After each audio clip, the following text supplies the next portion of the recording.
वातावरण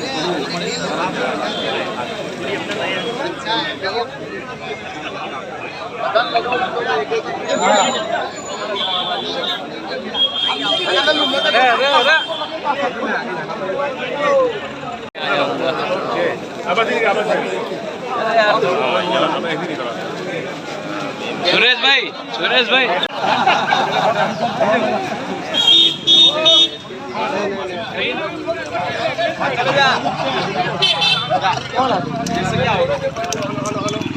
जिंदाबाद जिंदाबाद।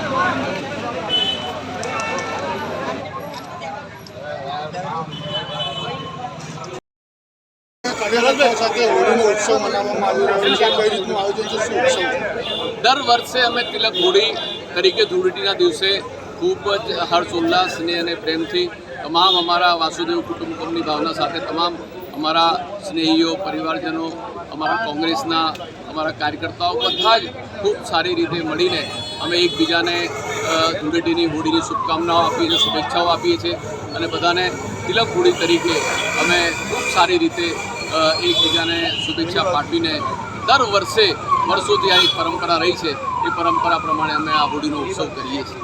આવનારી લોકસભા ચૂંટણીમાં હોળીના રંગ કેવા રહેશે? હોળીના રંગ અમે માનીએ છીએ કે ખૂબ સારા રહેશે, કેમ કે તમે જોઈ રહ્યા છો જે રીતે ભારતીય જનતા પાર્ટીમાં ખળભળાટ મચ્યો છે, જે રીતે એમને ઉમેદવારો બદલવાની જે પરિસ્થિતિ જે નિર્માણ કરી છે અને જે પરિસ્થિતિ નિર્માણ થઈ છે એ પરિસ્થિતિની અંદર લોકોના અનેક મુદ્દાઓ છે, પ્રજાકીય મુદ્દાઓ છે, બેકારી, મોંઘવારી, બેરોજગારી, આ તમામ મુદ્દાઓ જે ભારતીય જનતા પાર્ટીએ વચનો આપ્યા હતા, આજે 2014થી 2024 10 વર્ષનું એમનું શાસન થઈ ગયું।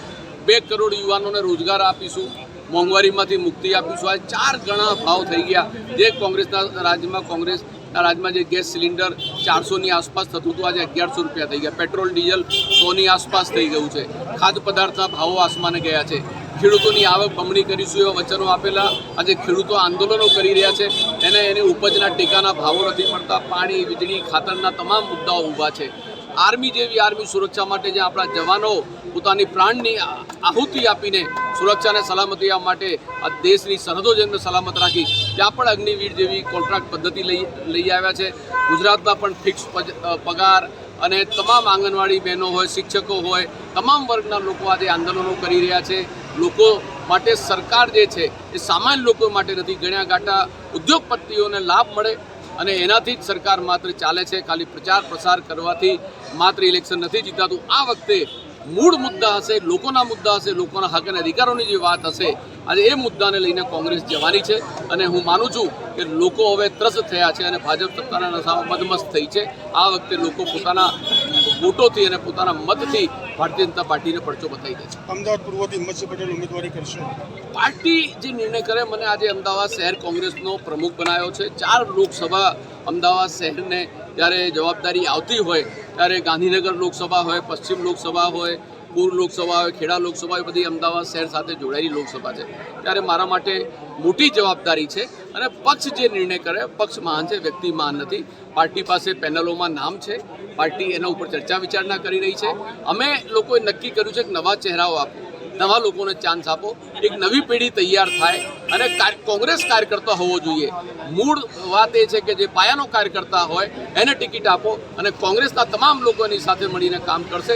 પાર્ટી મને પણ આદેશ આપશે તો મારી પણ તૈયારી છે, પણ અમે બીજા નામો પણ પાર્ટીને કીધું છે કે તમે બીજા નામો ઉપર તમે ચર્ચા વિચારણા કરો અને એની પેનલ હાઈકમાન્ડ પાસે તૈયાર છે। કોઈ મહિલાને આપે, કોઈ કોંગ્રેસના વરિષ્ઠ આગેવાનને આપે, કોઈ પણ મિત્રને આપે। કોંગ્રેસના કાર્યકર્તાઓ આ વખતે ક્રાઉડ ફંડિંગ, તન મન ધનથી કોંગ્રેસનો કાર્યકર્તા ભલે 1 રૂપિયા ડોનેશન આપે, પૈસા ભલે પાર્ટી તરફથી જે અમારા કોંગ્રેસ પાર્ટીના એકાઉન્ટો અત્યારે ફ્રીજ કરી દેવામાં આવ્યા છે। આવી પરિસ્થિતિની અંદર, ઇલેક્શનની અંદર દેશના ઇતિહાસમાં પહેલી વખત આવી ઘટના ઘટી છે, પણ કાર્યકર્તાઓ આજે પણ મજબૂત છે। જેમ ઇન્દિરાજી વખતે સ્લોગન હતું કે અડધી રોટી ખાएंगे इंदिरा को लाएंगे, એ જ રીતે કાર્યકર્તાએ નક્કી કર્યું છે કે આ ઉમેદવાર નક્કી થાય, અમે સિંગ દાણા ખાઈને પણ કોંગ્રેસને જીતાડવા માટે પ્રયત્ન કરીશું।